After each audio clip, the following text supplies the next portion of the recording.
In another one of my presentations, I went through and I talked about water. Unfortunately, I was only thinking about those participants that understand our crazy unit of measurement here in America. So I talked about gallons and teaspoons and tablespoons and cups and all of that.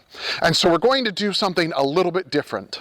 In this installment of Scott's Geography Notebook, we're going to present water everywhere on Earth. I welcome you to this episode of BBC Bad British Crosier Scott's Geography Notebook. Let's get started.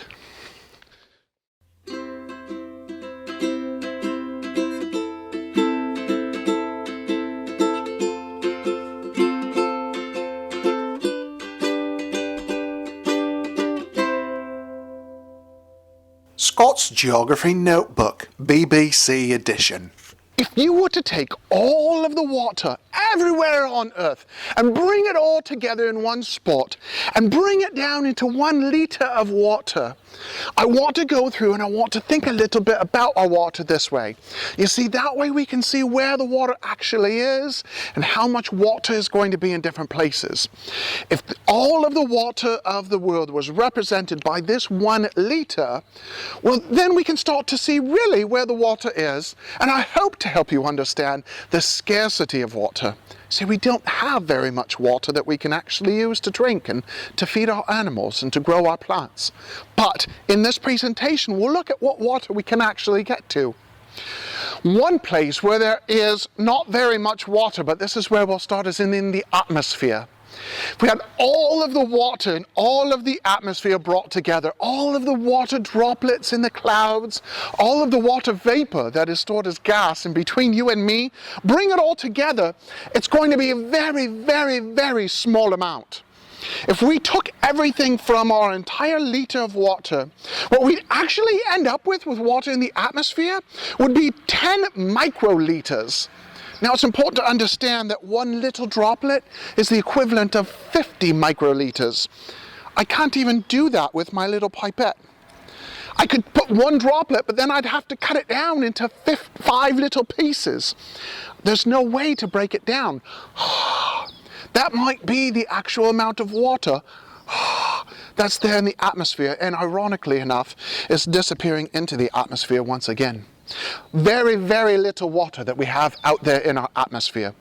However, the next place that we want to look is in our soil moisture. Now, the soil moisture is the moisture that's there in the soil, in the dirt, if you will, that the plants tap into, that the roots go into, and they pull the water up into the plant, and that's how they survive. That's how our plants grow. That's how our food grows. If we were to take all of the water that's in the soil from our 1 litre, it would be the equivalent of 1 drop of water. 1 drop of water is what sustains all of our plants.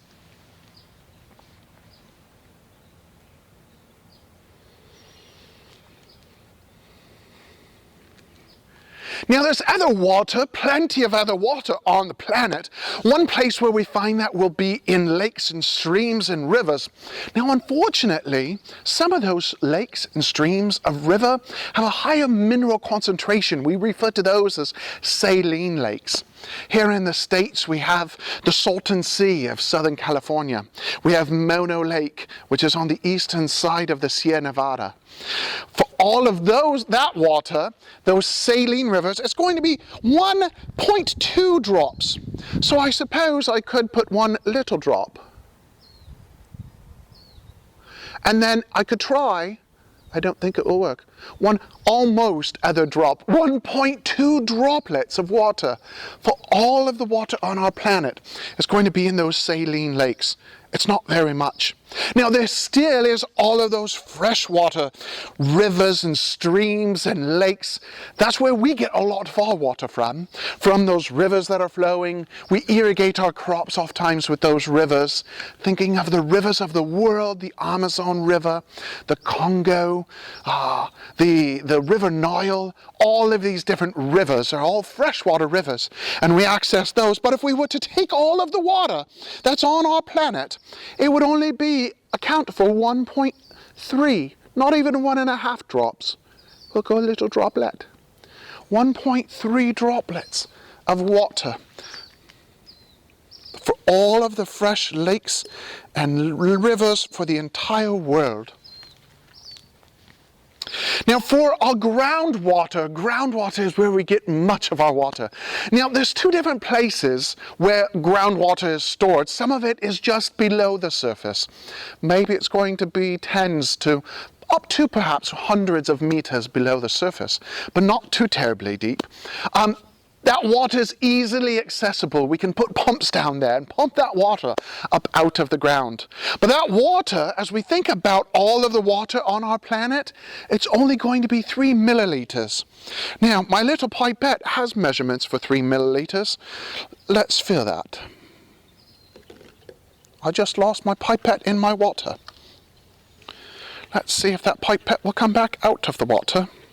It seems a bit stuck there. I'm not sure how I'm going to get this out now. Maybe that helped. The pipette is stuck. Oh, I just cut out the pipette. Let's try filling our pipette again. Oh dear, we just lost some water.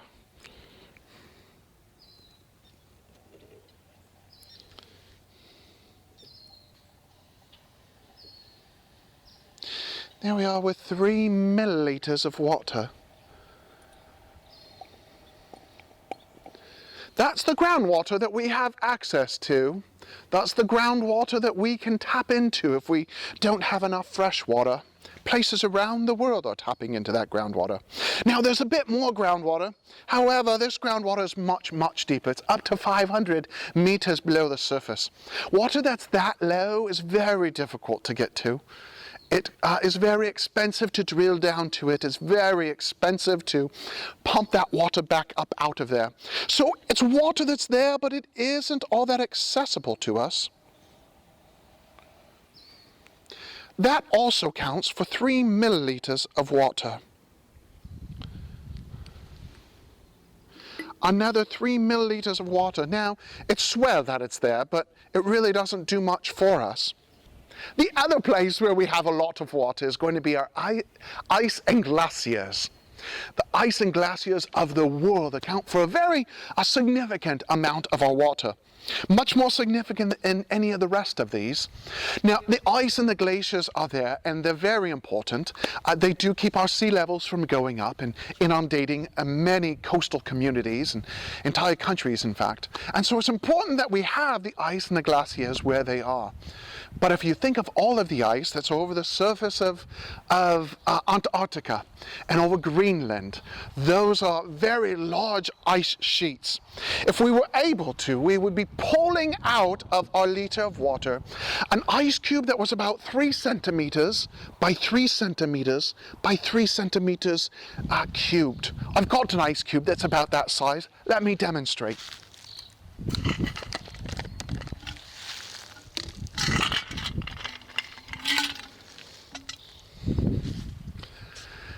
This ice cube out of my refrigerator is about the right size for what we're talking about. All of the ice and water on the surface of the planet counts for about that much of all of our water. All of the rest of the water that we have on our planet is oceanic. Now, the water in the oceans is very important for us.